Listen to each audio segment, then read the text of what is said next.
الصبر وبشر الصابرين وبشر الصابرين பொறுமையாளர்களுக்கு நற்செய்தி கூறுங்கள். இந்த உலகத்திலும் மறுமையிலும் அவர்களுக்கு அருள் உண்டு. சுப்ஹானல்லாஹ். யா அய்யுஹல்லதீன ஆமனூ இஸ்தஈனூ பிஸ்ஸப்ரி வஸ்ஸலாஹ். பொறுமையை கொண்டும் தொழுகையை கொண்டும் உதவி தேடுங்கள். இன்னல்லாஹ மஅஸ் ஸாபிரீன். அந்த பொறுமையாளர்களோடு தான் அல்லாஹ் இருக்கிறான். அல்லாஹ் உங்களோடு இருந்தால், உங்களிடத்தில் பொறுமை இருந்தால் அல்லாஹ் அதை நீக்க மாட்டானா?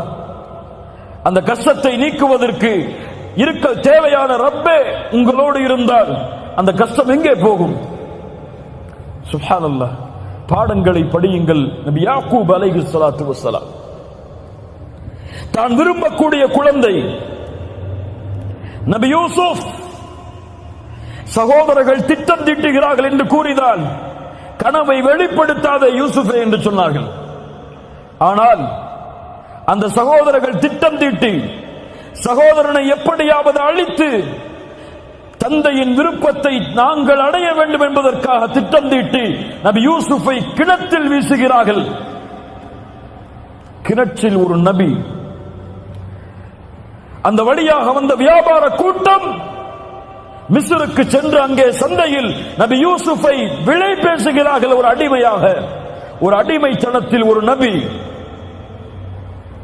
எஜமானருடைய வீட்டிற்கு சென்றால் அங்கே எஜமானருடைய மனைவியின் மூலமாக மிகப்பெரிய சோதனை, அதன் மூலமாக சிறைச்சாலையில் ஒரு நபி, தந்தையும் மகனும். சுப்ஹானல்லாஹ். தந்தை சொன்னார், என் மகனை நீங்கள் ஏதோ செய்து விட்டீர்கள். ஃபஸப்ருன் ஜமீல், ஃபஸப்ருன் ஜமீல். அழகிய பொறுமையை கையாளுவேன். அல்லாஹ் நபி யூசுஃபை மறுபடியும் நபி யாக்கூபிடத்திலே கொண்டு வந்து சேர்த்தான்.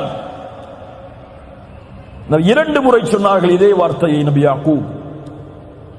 இதே வார்த்தையைத்தான் எம்முடைய தாயும் கூறினார்கள். யார் யார்? ஆயிஷா ரலியல்லாஹு அன்ஹா. எவ்வளவு பெரிய சோதனை நபி ஆயிஷா அவர்களுக்கு ரலியல்லாஹு அன்ஹா. தூதரின் மனைவி, அல்லாஹ்வின் நேசத்துக்குரிய பெண் ரலியல்லாஹு அன்ஹா.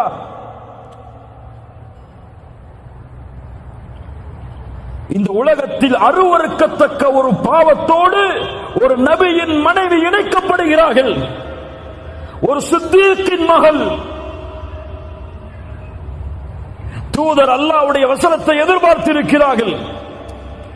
சஹாபாக்களில் சிலர் அந்த தவறை பற்றி பேச ஆரம்பிக்கிறார்கள் மக்களிடத்தில். அல்லாஹ் அவர்களுடைய பாவங்களை மன்னிக்கட்டும். அல்லாஹ்வுடைய தூதரும் சஹாபாக்களும் என்ன செய்வதென்று திளைத்திருக்கிறார்கள். ஆயிஷா அவர்களுக்கு அந்த செய்தி போய் சேருகிறது. கவலையில் அழுது அழுது அழுது ஆயிஷா அவர்களுடைய உள்ளம் நெருக்கடியால் சூழ்கிறது. பல நாட்களுக்கு பிறகு ஆயிஷா அவர்களை அல்லாஹ்வுடைய தூதர் சந்திக்க செல்கிறார்கள். அதுவரை சலாமை தவிர வேறு பேச்சு கிடையாது. தன் கணவர் தன்னோடு பேச மறுக்கிறார். மூமின்களிடத்திலும் தன்னை பற்றிய தவறான செய்திகள் பரப்பப்படுகிறது. எவ்வளவு பெரிய நெருக்கடி ஆயிஷாவுக்கு ரலியல்லாஹு அன்ஹா. அல்லாஹ்வுடைய தூதர் சொல்லுகிறார்கள், ஆயிஷா, அபூபக்கரும் அவர்களுடைய தாயாரும் அருகில் இருக்கிறார், அவருடைய மனைவியும் அருகில் இருக்கிறார்கள். ஆயிஷா அவர்களுடைய தாயாரும் இருக்கிறார்கள், தந்தையும் தாயும். அல்லாஹ்வுடைய தூதர் சொல்கிறார்கள், ஆயிஷா, இப்படி கேள்விப்பட்டேன். நீங்கள் செய்திருந்தால் மன்னிப்பை தேடுங்கள். அல்லாஹ் பாவத்தை உணர்ந்து மன்னிப்பை தேடுபவர்களை மன்னிப்பான். செய்யவில்லை என்றால் அல்லாஹ் உங்களை பரிசுத்தப்படுத்துவார். நீங்கள் என்ன சொல்லுகிறீர்கள்? அபூபக்கரை பார்த்து சொன்னார்கள் ஆயிஷா ரலியல்லாஹு அன்ஹா, அல்லாஹ்வுடைய தூதருடைய நண்பரே, உங்களுடைய தூதருக்கு பதில் சொல்லுங்கள். அபூபக்கர் சொன்னார்கள், என்ன சொல்லுவது? என் தாயே, ரசூலுக்கு பதிலளியுங்கள். என்ன சொல்லுவது நான்? என்ன சொல்வது நான் என்று அவர்கள் இருவரும் திளைத்து நிற்கிறார்கள். ஆயிஷா ரலியல்லாஹு அன்ஹா அவர்கள் சொன்னார்கள், அல்லாஹ்வுடைய தூதரே, இந்த செய்தி உங்களிடத்திலே வந்து சேர்ந்தது. நீங்கள் இதை அல்லாஹ்வுடைய வசனத்தை எதிர்பார்த்து இருக்கிறீர்கள். ஆனால் நானோ அல்லாஹுவை சாட்சியாக வைத்து கூறுகிறேன், நான் தூய்மையான பெண்தான். இந்த உலகத்தில் எந்த குற்றமும் நான் செய்யவில்லை. நபி யாக்கூபுடைய அடையாளத்தை தான், அந்த உதாரணத்தை தான் என்னுடைய வாழ்விலும் நான் எடுத்துக் கொள்கிறேன். இந்த சோதனையிலிருந்து நான் வெளியே வர வேண்டும் என்றால் ஒரே வழிதான், ஃபஸப்ருன் ஜமீல் வல்லாஹுல் முஸ்தஆனு அலா மா தஸிஃபூன். அழகிய பொறுமையை கையாளுவேன். ஏன் நபி யாக்கூபிடத்திலே இருந்த அந்த பொறுமை? இவ்வளவு பெரிய இட்டுக்கட்டப்பட்ட செய்தியை சுமந்த ஆயிஷா ரலியல்லாஹு அன்ஹா அவர்களிடத்தில் இருந்த அந்த பொறுமை ஏன் நம்மிடத்தில் இல்லை? ஃபஸப்ருன் ஜமீல் வல்லாஹுல் முஸ்தஆனு அலா மா தஸிஃபூன். அல்லாஹ் நபி யாக்கூபுக்கு அந்த பொறுமையின் கூலியாக அவர்கள் நினைத்ததை விட நபி யூசுஃபுடைய அந்தஸ்தை உயர்த்தி அல்லாஹ் திருப்பி கொடுத்தான். நபி ஆயிஷா, நபியுடைய மனைவியுடைய ஆயிஷா ரலியல்லாஹு அன்ஹா அவர்களுடைய பொறுமையால் அல்லாஹ் அவர்களை பரிசுத்தப்படுத்துவதற்காக உலகம் அழியும் வரையிலும் இருக்கக்கூடிய குர்ஆனில் அல்லாஹ் வசனங்களை இறக்கி நிரூபித்தான்.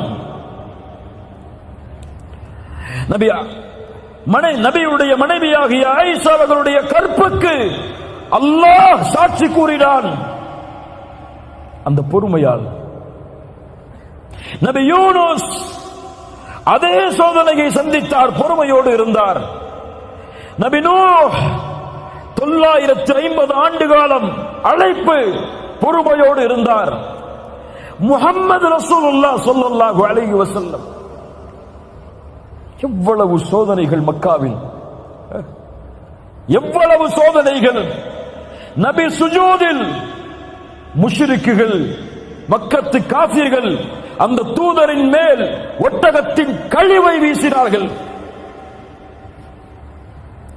சுமையா ரலியல்லாஹு அன்ஹா, யாசிர், அம்மார், ஒரே குடும்பம் ஒரு பெண்ணுக்கு முன்னால் கொடுமைப்படுத்தப்பட்டார்கள்.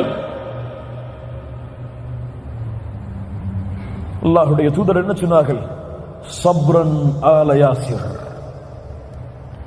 யாசிருடைய குடும்பத்தார்களே, பொறுமையை கையாளுங்கள். நீங்கள் தங்கக்கூடிய இடம் நாளை மறுமையில் சொர்க்கம். அஸ்ஸபர், அஸ்ஸபர், என் ரப்பு எனக்கு கொடுத்தது, இதில் நான் பொறுமையோடு இருப்பேன். என் ரப்பு இதை விட்டு என்னை இதை விட்டு அல்லாஹ் பாதுகாப்பான்.